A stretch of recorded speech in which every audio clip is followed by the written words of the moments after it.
Hello and welcome to IELTS Triumph. We'll start our preparation guides with the first and obvious lesson, Introduction to the IELTS exam.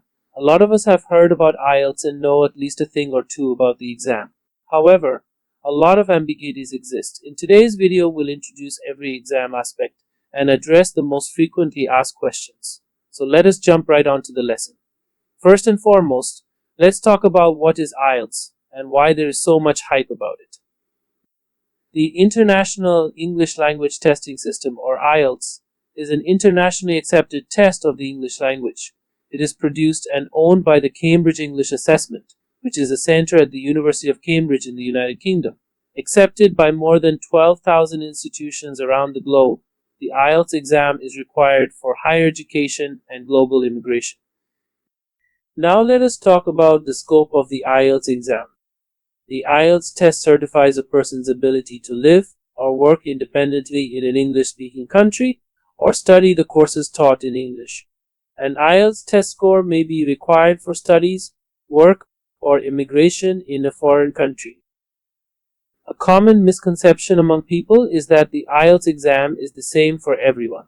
The truth is that there are different types of IELTS exams for different groups of people. Let's take a look at the different types of IELTS exam.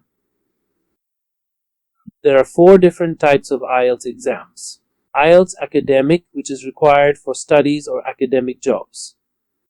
IELTS General Training, required to avail a work permit or immigration. IELTS UK VI, specifically designed for people seeking the UK visa and immigration. And IELTS Life Skills, a specialized exam for people who need to prove their English speaking and listening abilities as part of their visa application. Now we'll talk about different sections or modules of the IELTS exam. 4 language skills are tested in the IELTS exam, which are speaking, writing, reading, and listening. Each skill is assessed in a separate module, making IELTS a quartet exam, which means consisting of 4 sections. Now we will try to understand how the IELTS exam scores are calculated. The IELTS exam uses a unique 9-band scale to measure a person's proficiency in English language. Scores are separately given for each module on the 9-band scale. This means you'll get a separate grade for each section, including speaking, writing, reading, and listening. The overall score is calculated by taking the average of individual scores, meaning your scores for each section will be added and the sum will be divided by 4. The average is rounded off to the nearest multiple of 0.5 if it is not a multiple. For instance, if your average score comes out to be 6.875, it will be rounded off to 7.0, and 6.5 if it comes out to be 6.675. If the average lies in the middle of 2 multiples of 0.5, then it is rounded up.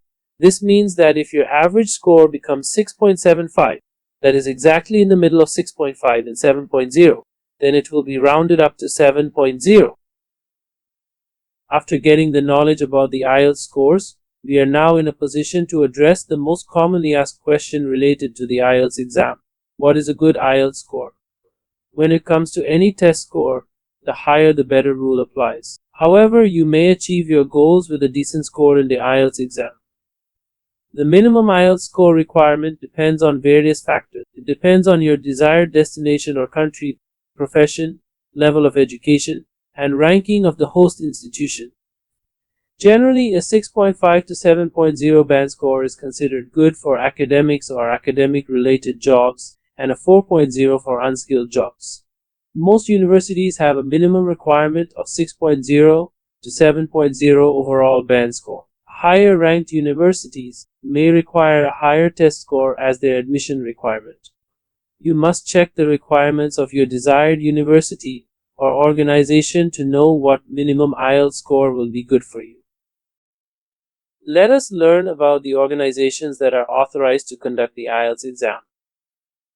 3 organizations are certified for conducting the IELTS exam: the British Council, the American Education Overseas, or AEO, and the International Development Program, or IDP. Students can take the exam with any of these test organizations. There is no difference in exam pricing, policies, or difficulty level. We have discussed different types of the IELTS exam. One may ask, what type of IELTS exam he or she must take?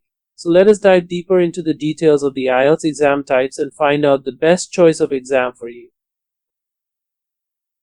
First of all, we'll talk about the IELTS academic exam. The IELTS academic exam is required for higher education and academic jobs. It is accepted by all the universities and academic institutions. This test is considered slightly tough in comparison to other IELTS exams. The questions are taken from books, magazines, and journals. IELTS academic is accepted by the embassy for visa processing. IELTS general training. This test is required for getting a work permit and immigration. It is accepted by firms and immigration agencies. IELTS general training is considered slightly easier in comparison to IELTS academic. The questions are taken from advertisements, brochures, documents, etc. The IELTS general training is not generally accepted by most universities, so you need to reconsider your selection of this exam if you are thinking of higher education.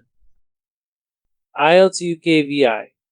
This test is required for those candidates who seek higher education or a work visa in the United Kingdom. It has both academic and general training submodules.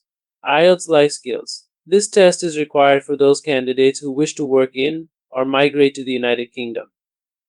It consists of only listening and speaking modules. The IELTS Life Skills has 3 subcategories, A1, A2, and B1, each corresponding to the level of English speaking and listening ability of the candidate. This exam is mostly suited for a family-sponsored visa. Now we will talk about the modes of the IELTS exam. The IELTS exam can be computer-based or paper-based. You can choose either of the modes to take your IELTS exam. As the name suggests, the paper-based exam is conducted on paper and a computer-based exam is conducted on a computer. The paper-based exam is slightly more expensive compared to the computer-based exam. In the paper-based exam, the results are declared at least 13 days after the exam date. However, in the computer-based test, the results can be declared as early as 3 working days. In the paper-based test, the speaking test is conducted in a face-to-face meeting, whereas in the computer-based test, the speaking test is conducted in the form of a video call with the examiner. The audio for the listening section is played on a loudspeaker in the examination hall in case of the paper-based exam. On the other hand, separate headphones are provided to each candidate in the computer-based test. The paper-based test is suited for candidates who have a good writing speed, whereas the computer-based test is suited for candidates who have a good typing speed. Let us first talk in detail about the IELTS exam on a computer. There are many advantages of taking the IELTS exam on a computer. It is slightly cheaper compared to the paper-based exam. The results are declared earlier. You can change, type, erase, and retype your answers anytime before submission. There is no need to copy your answers on a separate answer sheet. The disadvantages of the computer-based exam are that you'll face a lot of difficulty in the writing section if you have a slow typing speed. You may also face difficulty in hearing the voice of the examiner in the video call. You must inform the invigilator in such case. Talking about the IELTS on paper, it is better suited for candidates who are slow in typing.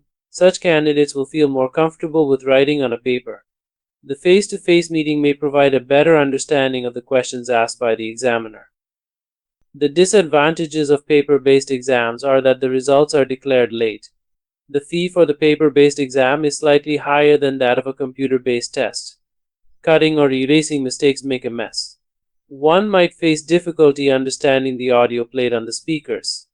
You need to copy your answers on a separate answer sheet, which needs to be understood clearly to avoid confusion and takes more time.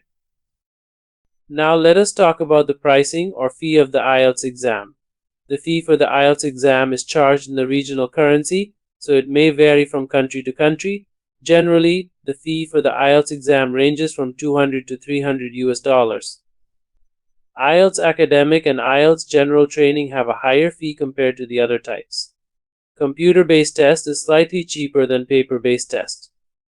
For reference, the IELTS exam fee in Pakistan for the month of November 2024, as given on the website of the British Council, is this. You can see that the fee for IELTS academic and general training is 60,900 Pakistani rupees, which is higher than that of the IELTS UK VI. It can also be seen that the fee for the IELTS exam on paper is higher than that on a computer.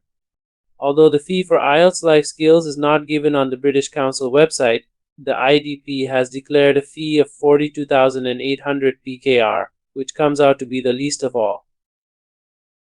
That concludes our introduction to the IELTS exam. If you have any questions, please feel free to leave a comment below. We look forward to seeing you in our next video. Good luck with your IELTS preparation.